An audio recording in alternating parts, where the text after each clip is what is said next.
Yeah, we're definitely going to be working with the bees throughout the morning. And it's funny, you know, we're here in the heart of downtown where people are working like busy bees, but the bees are busy working here at Millross Gardens. We're going to tell you about the foods that best feed the bees and help essentially feed the world coming up next. I like how the emphasis is a good day to be here. I know, it's Great so day easy. to be on the line. Easy. It is so easy, right? Awesome. Hey, Yeah. good morning to you. Thanks for joining us here. We're right in the downtown core where things are very busy here. Tell us a little bit about Hives for Humanity. Hives for Humanity, we do therapeutic beekeeping in community in the downtown east side and throughout Vancouver. And we've partnered with Amicon and the community gardeners here at Millross to create a pollinator sanctuary that's a place of respite for the bees and the people. And what kind of things are bee friendly? Bee-friendly things feed the bees. They have pollen and nectar for the bees, for their energy, for their protein. So we've got some borage, some lavender, some heather, and some rosemary over on those living walls. Let's talk about the big picture. What happens if the bees don't get fed? If the bees don't get fed, we don't get fed. Bees are responsible for between 1 and 2/3 of the food we see on our plate and a lot of the color we see in our city. So what kinds of things perhaps could we be eating right now that we would not be eating if the bees weren't around? We could be enjoying blueberries, raspberries, zucchini, mints, So those things would be gone. Those would be gone. If we don't have bees. Speaking of rosemary, mint, thyme, there's some great herbs that are very bee friendly. What kinds of things are bee friendly here? We're growing some dill over here, some licorice mint, some cat mints, and other tasty things for your kitchen. Beautiful. So things have to have nectar. They have to be bee friendly for us to be able to enjoy the world and the beautiful foods and color that we have in our world. Coming up next, Jody and Riaz, we're actually going to do a little beekeeping because here at Millross Gardens on Mondays, they actually have a free beekeeping workshop. We're going to learn about that coming up next. Yeah, we give the bee in BT this morning, hanging out here with Hives for Humanity at Millross Gardens. Coming up next, bee safety, how to approach a hive, and what to do if you get stung. Stay with us. You're watching BT. Oh, she's got the outfit on. I got the smoker blowing smoke in my face here, but it's all about safety this morning. We're hanging out with Hives for Humanity, which, by the way, offers these great free beekeeping workshops here at Millross Gardens on Mondays. More details on their website. But let's talk, Sarah, first of all, how do we best approach a hive? So the first thing you want to do is observe what the bees are up to. You'll notice their entrance at the front here, and their flight path is from the entrance out to the garden where they're foraging all of the plants that we put in for them. So if that's the way to the garden, we do not want to get in the way of You traffic. don't want to cross the Okay. traffic. Yeah, you want to come around the back of the hive, and if you're nice and close around the back, you can stand as close as you want. You can get in and we can manipulate the frames. and Okay. They won't even know. Clearly, we're wearing something that's protective here. Yes. Why is We've that? got our Yeah. protective veils on. It's just for safety. It helps if we're peering over the hive, and then no bees are going to come and bother our faces. Excellent. Bees don't necessarily want to attack us. No, not at all. They want to go about their business. They'll only sting. It's a last resort. So they die if they sting you. It's the last thing they want to do. They'll do it if you're behaving like a bear, Okay. or if you trap one of them accidentally. Nelson, there's a good advice for you. Let's talk about some of your beekeeping tools here. So we've got the smoker here.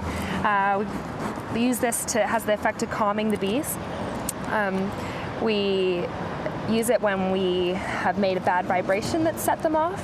It masks their pheromones so that they don't communicate the alarm signal.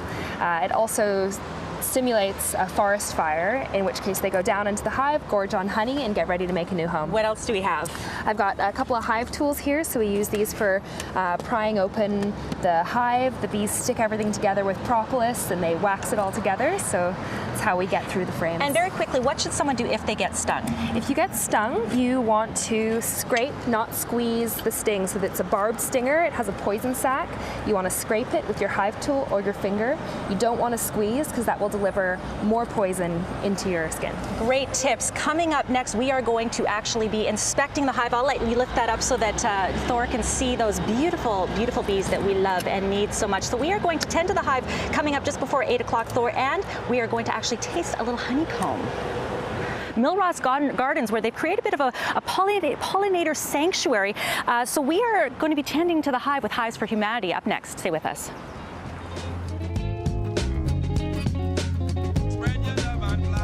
We're actually inspecting a hive right now, and I got to put a request in. We need to at some point play Flight of the Bumblebee. That's like got to be your theme music, right, Sarah? We know, yeah. We're here at Millross Gardens, where, by the way, they have this little bit of a pollinator sanctuary here with Hives for Humanity. We are now going to tend to the hive. So this is a hive. This is a Can you hive. give us a bit of like the lay of the land of what the hive is comprised of? Yeah, so we've got the outer and inner covers off right now, and we're looking down into the honey super, this top deep super here, and below we have two brood chambers. The brood chambers are where the queen bee lives, lives, where she lays her eggs, and where all of her attendants feed her, clean her, and take care of her babies. So part of the beekeeping workshops that are free, by the way, happening on Mondays for anybody that wants to come out, we're going to learn how to tend to the hive. So let's do that right now, and I'm going to hopefully not get stung, which I shouldn't. You're going to move slowly and calmly, and we're going to make sure we really respect the bees and their space. So, okay. Yeah, I'm just going to move some frames over here, and I'm going to pull one out. So they stick everything together with that propolis I was talking about earlier. So to loosen it, and then we take it up nice and slow, not rubbing the bees. And the key is I don't want to smush a bee, so I want to hold. So I will take it. Yeah, you want to look where you're putting your fingers first. Right there? Yep. And maybe get your other finger underneath for support. There we go. And then you can take this one. And what are we looking? I can hear people counting me. They're going 30. Oh my gosh. Okay, because they're scared for me here. They shouldn't be. What? Give us a bit of what we're going to see here. So when we are looking at this frame here, we are looking. Can you feel the weight of it? Yes, it's pretty heavy. So it's pretty heavy. It's because it's full of honey. This is all capped honey here. So bees collect nectar and they reduce its water content down until it's honey. They cap it and then it's good forever. One of my community beekeepers says shelf life eternity. So we're looking for disease. We look for disease down in the brood frames. Up here, we're looking that they're storing honey, that they're collecting nectar and storing it, that these bees, that they look healthy and that they're moving well and that their bodies look like they should. So much work to do. Clearly, we've only just really touched on it. I'm going to give that back to you, and we're going to maybe try to taste a little bit of a honeycomb. By the way, if you want to check out the beekeeping workshop where you can learn all things to do with bees, you can check them out here at Millross Gardens on Mondays. And Jody and Riaz. Okay, oh, don't forget my veil, right? Because she said this happens all the time, right? Hold on. Nothing tastes as sweet as honey right from the bee. There's a song about that, I'm sure. That's amazing. That's like walking into the screen door on the patio. You just want to get out there, and now she's got her taste test on. Nice one, Dawn. Of course, we're here with Hives for Humanity. First of all, this is Mom Julia. How are you doing? Good morning. Very well, thanks. Good stuff. Hey, how did you get into beekeeping, Sarah? I've been a social worker in the downtown east side for the past 8 years. Got involved in some community garden spaces there and thought it would be a great addition to the garden and also some quality time with my mom to get some beekeeping going on. Because that's what you do. And how did you get into beekeeping? Was it a family thing? No, at university I was actually a dairy farmer, and I lost my job dairy farming, so I ended up starting to beekeep, and first time into the hive I just fell in love with the bees. Oh, how wonderful. Now you offer these great workshops. They're free, by the way. What a great thing for kids to be able to learn sort of the importance of bees. It's free every Monday. Tell us a little bit about what we have right here. We've got some pollinator cutouts, some hexes, some hummingbirds, some bees, and some butterflies. They're going to beautify the fence, and they were painted by the kids at Kids Safe. Oh, how excellent. Now, what are some of the things that the kids will actually learn? And the families, actually, anybody can do. What will they learn at the workshops? Yeah, we learn anything from how to approach a hive safely, how to start looking for bees in your garden, how bees communicate, what a queen bee looks like, how to see an egg. Oh, how very cool. The wonderful thing about the bees is you can hear about them, read about them, and then as soon as you go into the hive and pick up the frame, there it is. The waggle dance, all the things you read about, and it comes so to life. One more quick question. What is your most favorite thing about beekeeping, like, especially being able to work with your daughter here? Actually, I think losing oneself in the bees and caring for them. And don't you love your daughter that she's sitting there taking after Mom? Well, you know what? Yeah, that's true. You can check out the beekeeping workshop once again here at Millross Gardens, this great sanctuary. The importance of bees, and by the way, you can also purchase honey as well, which just tastes absolutely delightful. Yeah, here at Millross Gardens, which is a bit of this oasis right in the middle of the city. We've been tending to the bees all morning long with Hives for Humanity. So coming up next, we've got some sweet recipes. We'll be right back. What a sweet morning it's been, learning all about the bees, the importance of bees, but also how can we utilize some of that beautiful honey. We've got Adana, we've got Tret. Of course, Tret, you're from Homer Street. We are going to be talking about a great recipe that you can make using some honey. That's right. We have some honey cider vinaigrette. It's a recipe we use in the restaurant.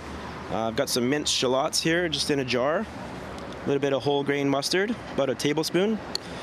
And we have this delicious, sticky, sweet honey. Yum, yum. About a tablespoon as well into the jar. It's sticky business. We've got some organic apple cider vinegar. It's about a third of a cup, and about a cup of extra virgin olive oil. Generous pinch of salt, and pepper ground pepper as well. Beautiful. I'll let you continue to make that because that's going to be the dressing for our gorgeous salad. Again, Homer Street Cafe and Bar. And then we've got a Tableau, and you are making a nice non-alcoholic refresher. What's that you're putting in? So what we're doing here is our Silk Road Elixir. It's available on our non-alcoholic list. And what we're doing is we're adding 4 ounces of steeped green tea, about ½ an ounce of lemon juice. I'll put that there. And as well, we have a ginger-infused honey syrup How that do you we created. infuse honey? So what we did, we took about 2-inch thick cut of ginger, pureed it down with a blender, added to honey, hot water, and let it simmer on the stove for about 3 hours so it gets nice and integrated in there. And then you send it through a sieve to take all the solid pieces out, and then you're ended up with a lovely little syrup here. So Beautiful. we're about 3/4 of an ounce, and have it shake up and have it ready for you. Excellent. in a few You minutes. continue to shake that up. Let's get this dressed. By the way, if you want to try these sweet recipes, you can check out the Homer Street Cafe and Bar or Tableau Bistro as well, hanging out at the Load. And there is our beautiful dish. I'm going to have some of this gorgeous salad, and I'm thinking, can we maybe give Nelson a little bit of that refresher? I think so, yeah. Let's Awesome. get this on Thanks the so much go. to Millross Gardens for having us out here. Hives for Humanity, a great organization that offers free workshops for beekeeping. And if you want to check them out, that workshop happens on Mondays. Jody and Riaz, look at that. How gorgeous is that?